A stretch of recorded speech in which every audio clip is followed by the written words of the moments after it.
We lit.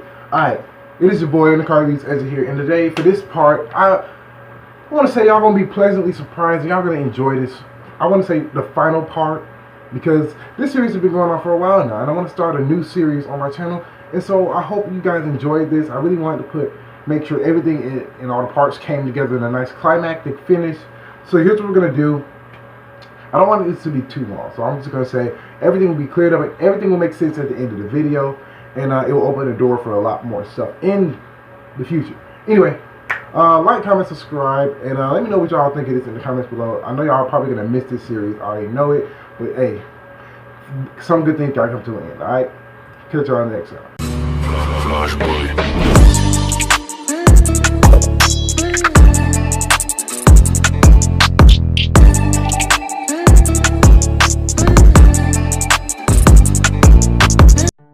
Alright everybody, it's been a long time, but guess what? We are here at the finale, bro. The final part of What If the Village Never Accepted Naruto. And look here, I already know y'all gonna miss the series, but it's time, bro. You know, it's time for me to move on to bigger and better things. Maybe I'll make an epilogue to this, maybe I won't. It all depends on how y'all like this video. But anyway, let's get right into it. When last we left off at a very, I would say high point of the story, or at least so we seemed it was going to be a high part. But anyway, as you left off, Naruto and Gaara respectively opened and unleashed their tailed beasts onto Madara Uchiha, and so we're going to get right into what is going on with that right now. As the battle starts to begin, Madara scoffs at their power, and although it is very great and a huge increase to what it was before, it is still laughable than those of the likes of Madara. He has done this for a long time, and he has been resurrected for an even longer point in time.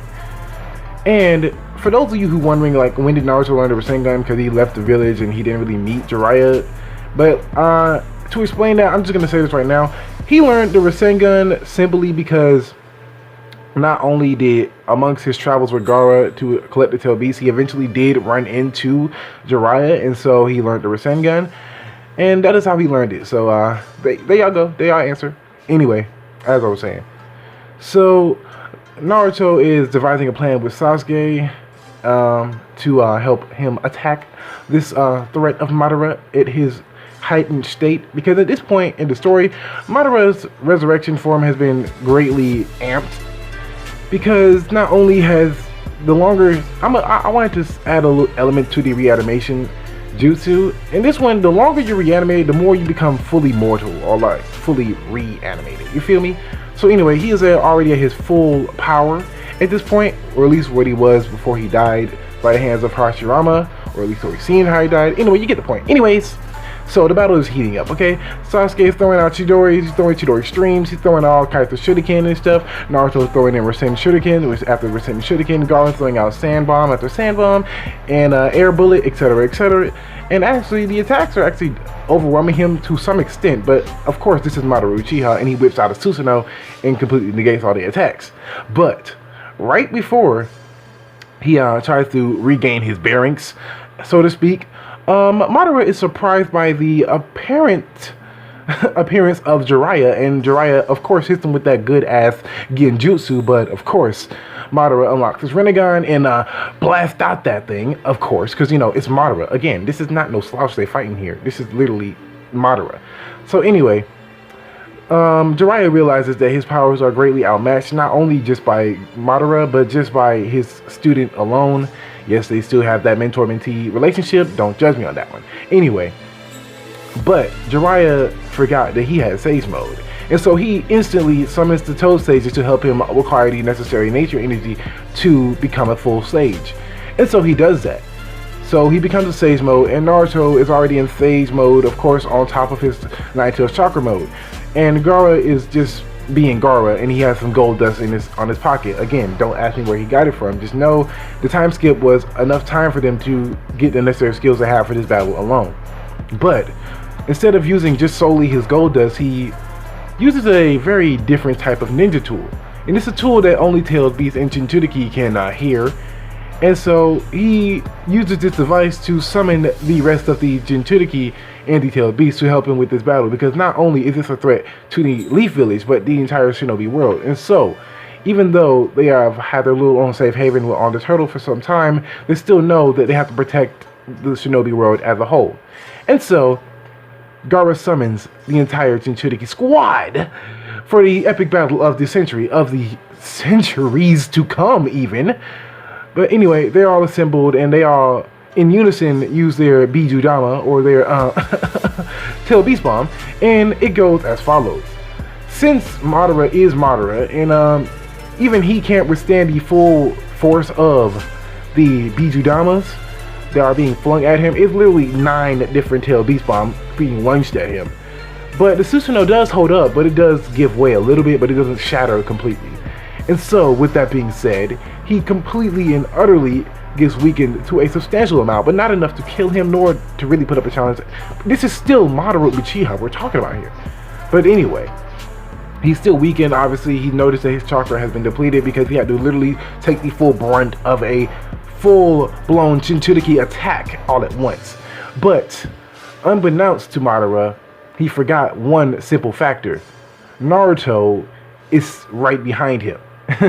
And I say this because he has learned a really substantial and possibly familiar body flicker jutsu.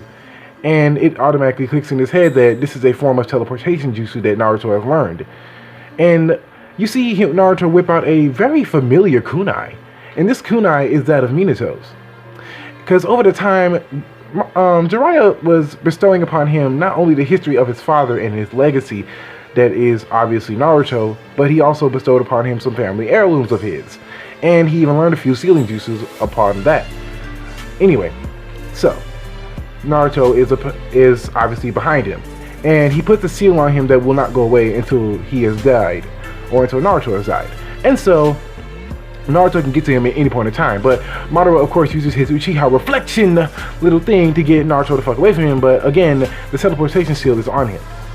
And so every single one of these troops start to hone in on him, and believe it or not, the entire Leaf Village is actually trying to help him at this point, because of course they were and kind of still are afraid of Naruto, but they still know that he's trying to protect them, because at the end of the day, it's still his home. He is still considered a Leaf Shinobi, Rogue Nin or not.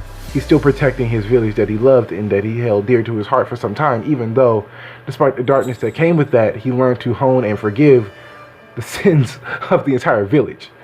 And so the entire village, in unison with the Tail Beast and with Jiraiya and with Naruto, with his new understanding of power and chakra, bum rush Madara. And believe it or not, he can't withstand all of that, because this isn't Sage 6 Pass Madara. This is simply just Madara reanimated, full power, etc., etc. And so we cut to black. And after that, we come to find out that the battle has been won by not only Naruto, but the entire allied forces, well, new allied forces, because this isn't the same from the war, obviously. So after that, Madara, he can't take on the entire village already at a weakened state, because again, he was weakened. So he's laying there on the ground, utterly defeated, and wondering to himself, calling Hashirama's name, saying the dream was almost a reality. Because I don't know if I stated this, but the plan was for Madara to cause a substantial distraction to cause Naruto to come back to the village. In turn, because again, Madara has been watching all of them for a while, so he's been carefully planning every meticulous moment up to this point, but he didn't count on the sheer amount of power and training that would come from Naruto understanding not only his heritage, but his, role as a Jinchuriki. And so he underestimated his opponents, all of his opponents. And so with that being said, Madara proceeds to return to the pure land of Shinobi, otherwise known as the afterlife. And so he dies with so many regrets in his life, not only not performing the will of Hashirama and seeing the dream that they both wanted for some time.